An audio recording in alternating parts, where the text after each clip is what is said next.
Unix ordinary pipe implementation. The objective of this lesson is to explain the implementation of ordinary pipes in Unix operating system. We shall see a C program that demonstrates the parent-child communication using ordinary pipe.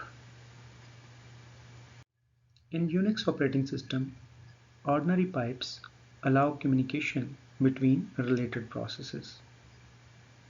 That is, processes must have some relationship. This relationship may be a parent-child relationship between the communicating processes, or the processes may be having sibling relationship. Parent creates the pipe to communicate with child process. That is, if there is a parent and child process, the processes have parent-child relationship, and parent process wants to send information to the child process, then parent will create the pipe. So sender will create the pipe to communicate with the receiver. The pipe system call is used to create a pipe. This system call returns two file descriptors, one for reading and other for writing. So what this system call does? If this system call is successful, this system call will create a buffer in the memory. This buffer is treated as a virtual file. So you can say that a pipe is like a file that is opened for reading and writing. And this system call returns two file descriptors. These are the unique integer values that will be used to refer to the virtual file. So we will refer to this virtual file by using these two file descriptors, which are the unique integer values for this virtual file. So one descriptor will be used for the reading from this file, and other file descriptor value will be used to perform write to this file. If pipe system call fails, it will return -1. A pipe system call may fail due to various reasons. For example, maybe there is not enough space in the memory, enough buffer space in the memory. So operating system may not allow this process to create the pipe.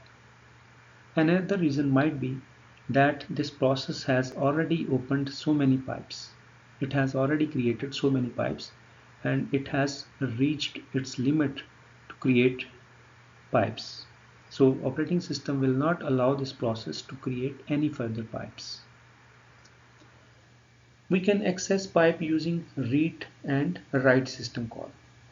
Because a pipe is like a virtual file, it is like a file, and this file is opened for read as well as for write operation. So we can use read system call to perform read operation to this file, and we can use a write system call to perform write operations to this file. A pipe is bounded buffer. This means this pipe has a maximum capacity. This capacity specifies that how much information can be written to this pipe at any given time. And this capacity in Unix operating system is defined in pipe_buff parameter, and this parameter is defined in sys.parm.hheader file. Remember, different implementations of Unix operating system or different versions of Unix operating system have different value for this pipe buff. This figure shows a pipe. This pipe has two ends, a write end and a read end. At the right end, we can use a write system call to perform write operations. and we can refer to this end using this file descriptor. ft1 is the file descriptor that will be used by the write system call to refer to the right end of the virtual file or of this pipe, whereas read system call will be used to perform read operation from the read end, and this end can be referred using this file descriptor fd0. fd0 is a file descriptor that can be used by the read system call to refer to the read end of the virtual file or the pipe. Operations on a pipe. On a pipe, two operations can be performed: read operation and write operation. The read system call reads data from a file descriptor. The syntax of this call is read integer ft, comma, void star buff, comma, size underscore t count. This system call reads up to count bytes. So count number of bytes will be read from the file referenced by the file descriptor ft. So file is being referred by this file descriptor, and these bytes will be read into the buffer starting at this buffer address. If count is 0, if this value is 0, the read system call returns 0. On success, read system call returns the number of bytes that have been read. A 0 indicates the end of the file. That is, there are no more bytes to be read from the file. And moreover, read system call advances the file position pointer by the number of bytes that have been read. So it will advance the file position pointer by these number of bytes. The write system call is used to write data to a file descriptor. The syntax of this call is write integer ft, const void star buff, size underscore t count. This system call writes up to count bytes. So these number of bytes will be written. And where these bytes will be written? To the file that is being referred by the file descriptor ft. So these bytes will be written to the file which can be referred by this ft, file descriptor ft. And this file is starting at buff address, and the starting address of this file is with this buff pointer. If this count value is 0, this system call returns 0. On success, this system call returns the number of bytes that have been written successfully. A 0 value indicates nothing has been written. Moreover, this system call moves the file position pointer by these number of bytes. Because these number of bytes have been successfully written, so file position pointer will be moved by these number of bytes that have been written successfully.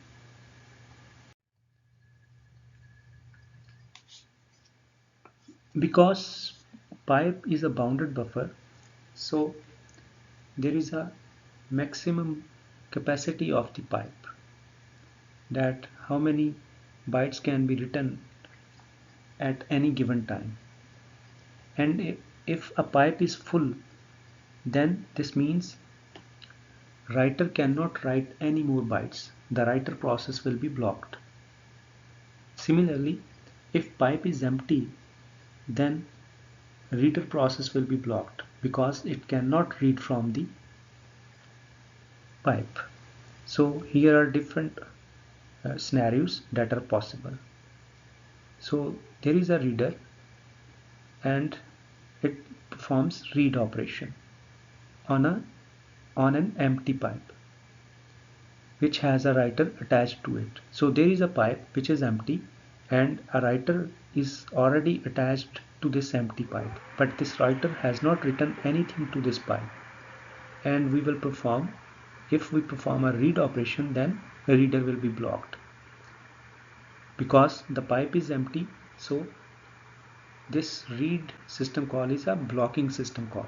It will block the reader. Reader cannot proceed until data becomes available in this pipe. The second scenario is, again we are going to perform a read system call on an empty pipe, but this pipe has no writer attached to it. So in this case, when there is no writer attached to the pipe and pipe is empty, and we perform a read system call, then it will return end of file. The third scenario is, we are going to perform write system call on a pipe that is full. This pipe is already full and a reader is attached to this pipe. So writer will be blocked. We cannot perform this write operation. This write system call will be blocked because pipe is already full and this reader has not read data from this pipe. The fourth scenario is, again we are going to perform a write system call to a pipe to which no reader is attached. So if we perform a write operation to a pipe to which no reader is attached, this will cause to generate a signal SIG pipe. So this signal will be generated and operating system will respond to this signal by terminating this process.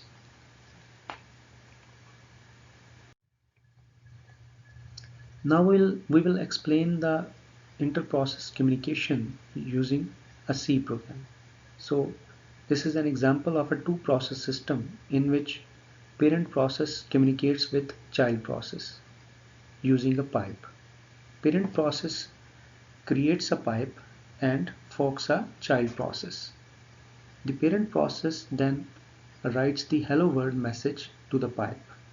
The child process reads this message and displays it on the monitor screen.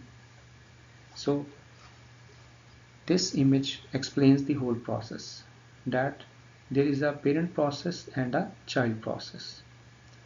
Parent process wants to send hello world string to the child process.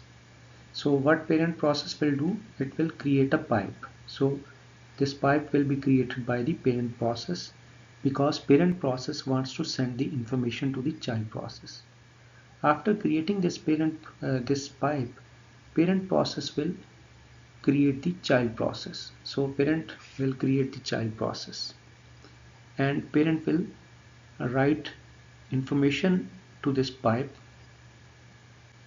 and this information will be read by the child process. Child process will read this string and child process will display this string on the monitor screen.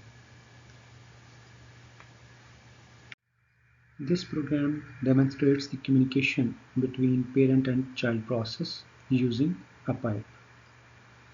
After including these header files, we have defined three constants. The first constant, buffer underscore size, has the value 25. Read underscore end has the value 0, and last constant, write underscore end, has the value 1. The main function defines a character array write underscore msg. This array can store up to 25 characters because buffer underscore size is 25. Hello world string has been assigned to this array write underscore msg. Another array has been defined read underscore msg of the same size, that is 25 characters. Next, program defines an integer array ft. This integer array ft that can store up to 2 integer elements. This array will store the file descriptors that will be returned by the pipe system call. Remember, if pipe system call is successful, then it will return two file descriptors, and those file descriptors are the unique integer values. And these file descriptor, one of them is read file descriptor and the second is write file descriptor. So we need to store those file descriptors into this array ft. Next, program defines a variable PID of integer type. This PID variable will store the process identifier. Then we will create the pipe. The pipe system call is used to create the pipe. This system call takes one parameter, that is this array. Because this system call, if it is successful, it will return two file descriptors. So those file descriptors will be stored in this array ft. And if the system call fails, this will return -1. In that case, this expression will become true and this error message will be printed on the screen. Messages pipe failed. And after printing this message, program will terminate without creating a child process or without creating any pipe. This figure explains the pipe system call, that if this pipe system call is successful, then a pipe will be created in the memory. As we have described already, that pipe is like a virtual file. It can be treated like a virtual file, and pipe system call returns two file descriptors. The first file descriptor ft0, that will be stored as at this index of the array, at the 0 index of the array. This file descriptor can be used by the read system call to perform read operation from this read end. The other file descriptor that will be stored at this index of the ft array, this file descriptor can be used by the write system call to perform write operation at this end, at the right end. After creating pipe, parent process will fork a child process. So fork system call has been used to create a child process. This system call will create a child process that will be the exact copy of parent process. So if fork is successful, in that case our pipe will have, it can be referenced by the child as well. So child process will also have the file descriptors that are with the parent process, that is ft0 and ft1. Child process will also inherit these file descriptors ft0 and ft1. Why it is so? Why child is also having the same file descriptors that are with the parent process? The reason for this is because child process is the memory image of the parent process. So the pipe ft array, this array is still defined in the same way in both of these processes, in the parent process and in the child process. So that's why child is also having these file descriptors. I repeat again, because child process is identical to the parent process, that is, the address space of the child process is same as the address space of parent process, and in the address space of parent process there are two file descriptors defined for the parent. So child is also having those file descriptors because in its address space these file descriptors are defined in the same way as they have been defined in the address space of parent process. Moreover, since the file descriptor table is also copied during the fork, remember, a child inherits all the resources of the parent process. It shares resources with the parent process, and so is the case with the file descriptor table. It will also copy the file descriptor table from the parent process. So these file descriptors ft0 and ft1, these file descriptors are still valid in the child process. These are visible in the child process as well because child process will inherit this file descriptor table.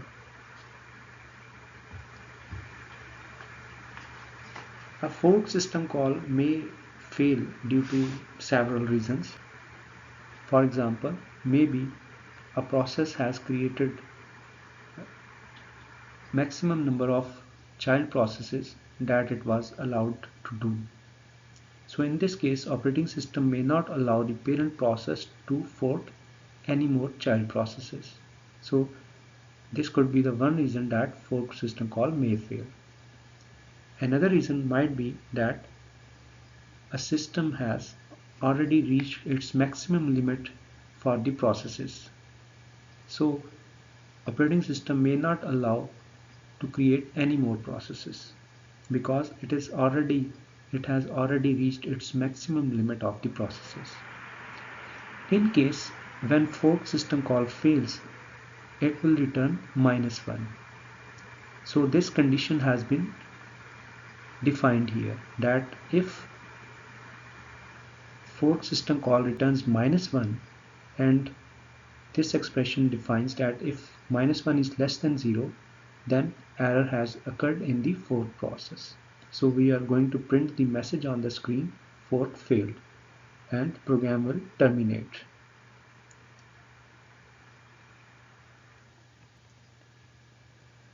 However, if this fork call is successful, then you can remember from the last lecture that fork system call returns both in parent process and in child process. And what it returns in both of these processes?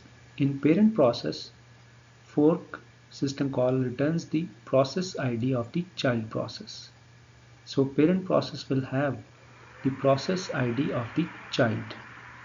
Process ID is the unique identifier which will identify the child process in the system. Moreover, in child process, fork system call returns the value 0. So in parent process, fork system call, it returns the process ID of the child process. And in child process, fork system call returns value 0. This part of the program defines the code that will be executed by the parent process and the code that will be executed by the child process. So if section contains the code for the parent process. Why?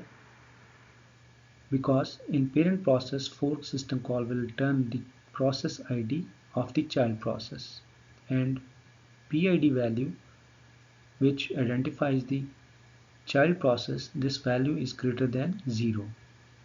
So this section will be executed for the parent process, and else section will be executed for the child process. In parent process, the first thing that parent will do is to close the unused end of the pipe, because parent process will only use the right end of the pipe. Remember, pipe, ordinary pipe supports unidirectional transmission. That is, parent will write and child will read from the pipe. So read end is unused, this end will not be used by the parent process. Parent process will only use right end of the pipe. So parent process will close the unused end of the pipe. A close system call will be used to close the read end of the pipe. So close system call takes the parameter, and this parameter is the file descriptor for the read end. So it will close the read end of the pipe for the parent. After this, parent writes to the pipe. Parent will write hello world message to the pipe. So write system call will be used to perform write operation to the pipe. The first parameter identifies the file descriptor that refers to this pipe, to the right end of this pipe, and then it is the write underscore MSG. This is the message that will be written to the pipe, and the third parameter defines the count number of bytes that will be written by the write system call. And we have determined the number of bytes that will be written by using string length function. This function will return the length of the hello world string.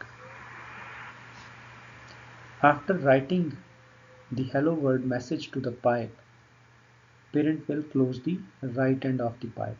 So again it has used close system call, but this time the parameter to this system call is file descriptor that refers to the right end, the end where write operation can be performed. Now this is the else part, and it defines the code that will be executed by the child process, and exactly the child process will also close the unused end of the pipe. The first thing that this process will do to close the unused end of the pipe, and for child process right end will remain unused because child process cannot write to the pipe, it can only read from the pipe. So it will use close system call to close the right end of the pipe. After this, it will perform read operation on the pipe using read system call. The read system call takes three parameters. The first parameter identifies the file that is referred by the read file descriptor. Then it takes the buffer where message will be stored after reading from the pipe. So message will be stored in the read underscore MSG array, and buffer size, it defines the size of this array read underscore MSG. So message will be read from the pipe, and this message will be stored in this array read underscore MSG. After performing the read operation from the pipe, child process will print the string on the monitor screen. So it will use printf function to print the read underscore MSG string on the screen. So the string that is stored in this read underscore MSG array, it will be printed on the screen. After this, child process will close the read end of the pipe. So again it will use close system call, but this time it will close the read end of the pipe. So file descriptor that refers to the read end of the pipe that has been passed to this system call, and then program successfully terminates.